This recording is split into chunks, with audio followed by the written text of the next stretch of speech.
Beautiful people. Welcome back to another episode of Conversations Unleashed. It is me, Michael Bonner. It's been an entire month. And you know what, everybody? That is completely on me. But always we get the opportunity to extrapolate, right? What's been going on, what's been happening, and just breaking down, just chatting with you. So we're going to have some fun today because the topic I'm so excited to talk about is the word capacity, right? And as we're entering into this holiday season, I think it's something that we can really dive into and put on your radar as I'm working on it myself, restoring and expanding my capacity. And I'm sure you're doing the same, because if you're expecting next year to be better, that means you have to be greater than what you are right now, right? So let's dive into it. I always appreciate you, the Conversations Unleashed family. You're tuning in on this beautiful Tuesday. I love you. Let's get into it. Let's go.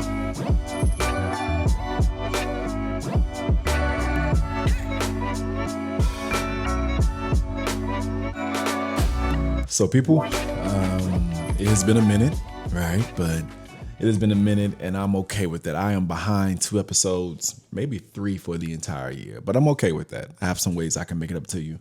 But we are officially on Thanksgiving break at the Ryan Clark Academy. And as far as my business and speaking, Q4 normally slows down. So I get the opportunity to really examine myself, right? And look at my capacity and look at how I'm feeling and my nervous system. And one thing I would tell you is I noticed throughout this past month, in the last 2 weeks, that I was reaching capacity. And when I say reaching capacity, what I mean by that is I started being more irritable, right? I started technically not even really wanted to listen to a lot of people's problems because I was so busy trying to solve my own, right? And the good thing about breaks are that people don't recognize how important they are. I have learned as an educator and as a business owner that when I take a break, sometimes my mind isn't even resting yet. It takes me a day to tell myself that I'm on break, and then I start to phase into it. So this break, I have been taking the time to really just evaluate me, and I have not answer phone calls, text messages, emails, because what I was recognizing was that my nervous system was definitely in overload. And this is just an episode to release any of you leaders, or all of you that are listening to this are leaders and generational game changers. But I want us to normalize the concept of you will get tired. I don't like how social media and grind culture has us discombobulated in our thought process towards success. We really believe that we can go 100% of the time and never become exhausted. And I want to kill that notion. And what I want you to do for me is to start paying attention to the signs, right? That you know what, I'm a little burnt out, right? I'm about to slap somebody, right? I'm about to send this email. This kid in this class, they're gonna make me, say something wrong to them. I'm gonna be unprofessional. I want you to pay attention to the signs, because oftentimes we suppress those things and we look at the symptom, but we never look at the actual root cause. So yes, you are irritable. Yes, you are annoyed. Yes, you are exhausted. But what is driving that? What is driving that? And what do you do to handle that? This year, I don't know when it started. I'm not sure it's because of, the hard work we do at the school or what. But somehow, some way, this past month or so, y'all, I have been going to bed at like 9 o'clock. I may wake up around 2 or 3, right? And then I am back up and ready to rock and roll to go to work. I will put my work down at 8:30. Know I got stuff I got to do. And then wake up the next day at 4 to try to make sure I get through it. And that has been one way I've been dealing with reaching my capacity and exhaustion. Because what I found out is sometimes we can force ourselves to keep doing work. And this is the danger. You're pushing yourself to knock out an assignment when you're at 50% instead of recharging, resting, and going back to the assignment when you're 100%. And some people don't take the time to figure out what helps them to regulate when you are at capacity. Everybody has different capacities. Some people, you mess up because you are comparing your capacity to somebody else. And I think our life experiences is what shapes us and molds us and allows us to get a bigger capacity. So as we are on break in education, and for those that are in the corporate world, my business leaders and owners, as Q4, it may be about to be busy for you due to Black Friday, etc. I really want everyone to join me in, hey, when do I know I'm at capacity and what am I going to do about it? So all of you here know that I am in therapy. I champion therapy. I think it's important.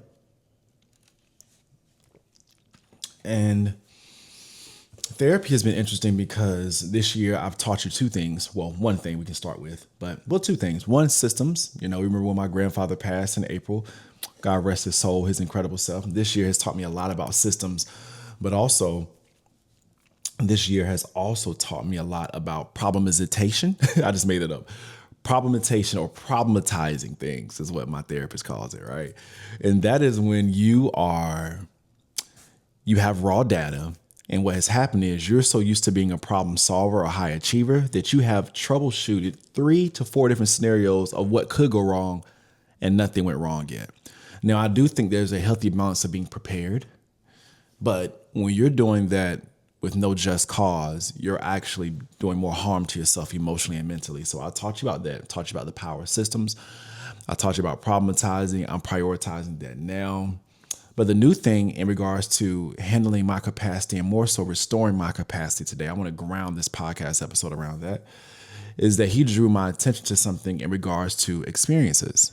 Okay? Now, I know we live in this world where online everyone is a multimillionaire and people have $100,000 is not enough, right? A big enough salary for people. And if any of this sounds unfamiliar or asinine or crazy to you, this is the type of rhetoric that's happening online. One of the things he was stressing to me is experiences and how you have them, right? One of my good friends, Jonathan, flew down here to Atlanta to come celebrate with me. And because I had a few quiet wins that I probably will never tell the world in this season. And the experience of having true love, family, and people pull up, that's beautiful. And what my therapist was challenging me to do was now with experiences, don't just have them, but sit down and feel them, right? And I'm learning for me, y'all, that is what is helping restore my capacity, right? That's why during this break, I haven't really been active on social media like that. I haven't had a lot to say. I haven't been talking much because I've been restoring myself. And having beautiful experiences is something that is just so powerful to me, especially with those that you love and people that truly and unconditionally support you. One of the biggest issues, I think, inside of human society now with all of us and some people is that they are bound by fear because they know the people around them that if anything goes wrong, those people may leave their lives. Right? If a man is used to being at this level of status and working hard and having this, and it just so happens to go away, I think people are afraid of that and they back away from that. And that can leave people confused and not really want to share real experiences with people. And I want to challenge you with that. This next season of my life, I want to live. I want to have fun. But I also know that in order for Michael Bonner to recharge, to keep giving to you, right, I have to be very strategic in the experiences I've had with people and the quality of experiences I've had with people and what do those experiences feel like. Right, here's a good experience. Like this past 2 weeks ago, I achieved something incredible, and my parents decided to fly down. Now, they haven't flown, y'all, in like, oh my gosh, this is my father's second flight ever, a 63, 64, my mother's third flight. But to see them coming through the airport, right, and me like picking them up and taking them around Atlanta, they had on their matching Michael Bonner, jogger suits. That experience fulfilled my capacity. Like I can remember hugging my mom and in the video, if you look, my father is on alert. He's looking around, being the protector he is. And just, I want to just have so many beautiful and powerful experiences for the rest of the year. And I think I'm sharing this with you because that's what helps me, right? I want you to think about what helps you. Everybody's experience or capacity is different. So what helps you, and more importantly, is a thing helping you, is it something functional and not dysfunctional? Is it healthy? Is it conducive for you to have a successful life? because that's something that I want you to really consider. Because one thing for sure is you're going to get tired. We're going to get tired. But what are you going to do with that exhaustion? So I wrote down some couple of experiences, what I want to do this year. Maybe you want to do some of these and maybe not, right? But this is for me, and hopefully it inspires you. Because y'all, I recognize this podcast, Conversations Unleashed Rising Together. This wasn't born to try to make money, etc. This was just to share light and positivity and just real good conversations to whoever chooses to listen. And I think that's important. So let's get into this. First thing, a couple experiences I want to have from now going into the end of 2026. Y'all, I want to connect with God at a deeper level. That's me. Y'all know I'm adamant about my faith, and not that I'm overzealous. It's just you don't become a 6'4" African American male whose parents are both shorter than 5'9", 5'10", that goes on national television and has established a business that's still running and functional in the past 7 years and teach at one of the best schools in the entire world and be this keynote speaker and all these outliers. That doesn't just happen by happenstance, right? So I'm not dumb. I'm aware enough to know that, all things come from God, and I want to experience him at a new level. Now as a older grown man, right? I'm 35 now.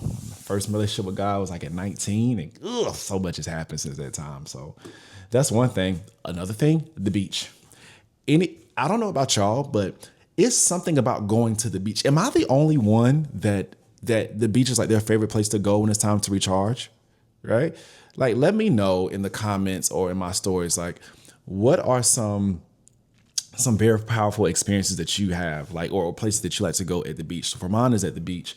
I have to get there, and I'm thinking about going to my sabbatical spot and even bringing my parents, right? So they can get used to traveling. I want to host something. My introvert battery just screamed. An experience I want to have in 2026 is I want to host something. I can see it like in this nice event space, and I don't know what it will be, but I want to host something. I want to get good, like-minded people together just to laugh and just celebrate and love on each other. I want to sneak my students away to an experience just for my class, right? Like my school, they do an incredible job of that already.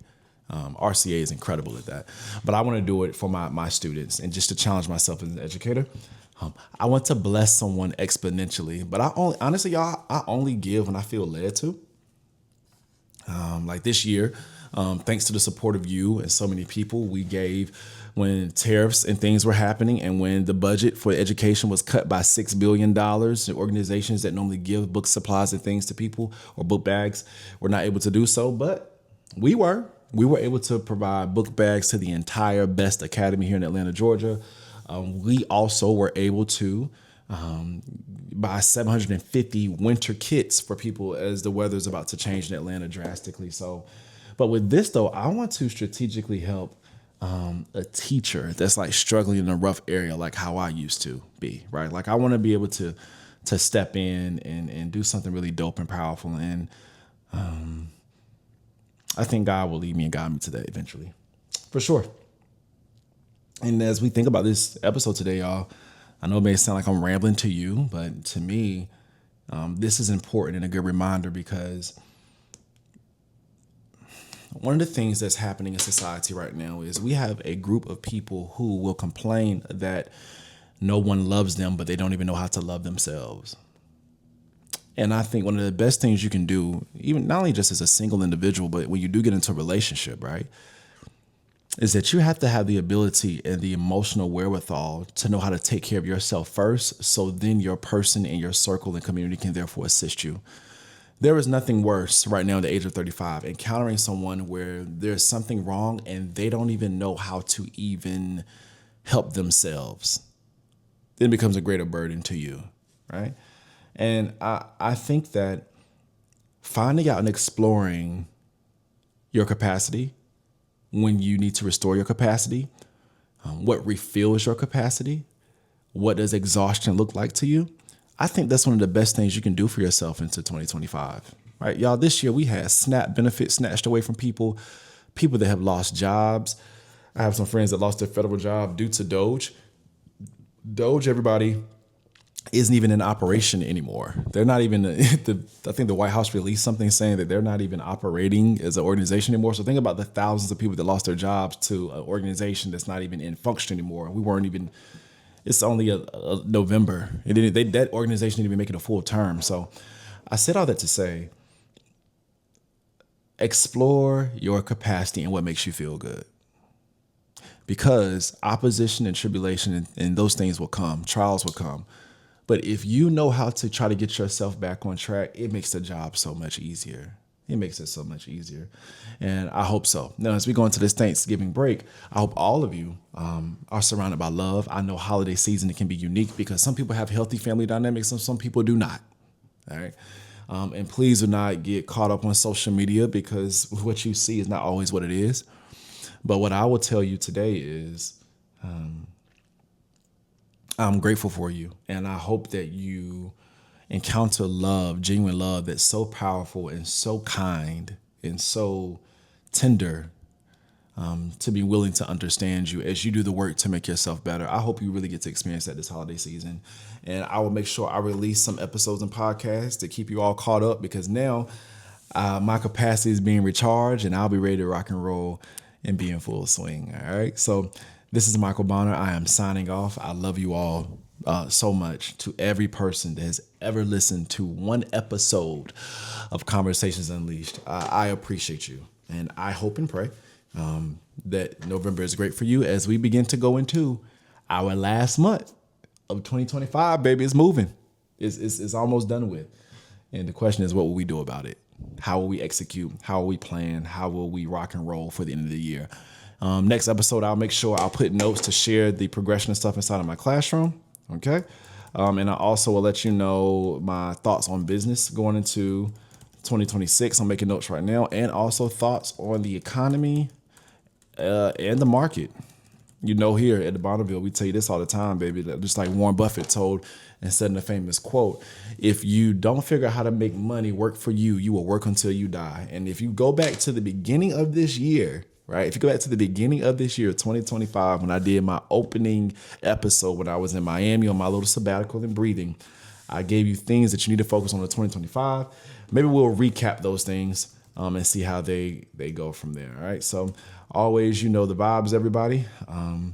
Legacy over likes, love over hate, celebration over criticism. And I hope that you take care of yourself. Have a blessed day. A great Tuesday. Take care. Peace.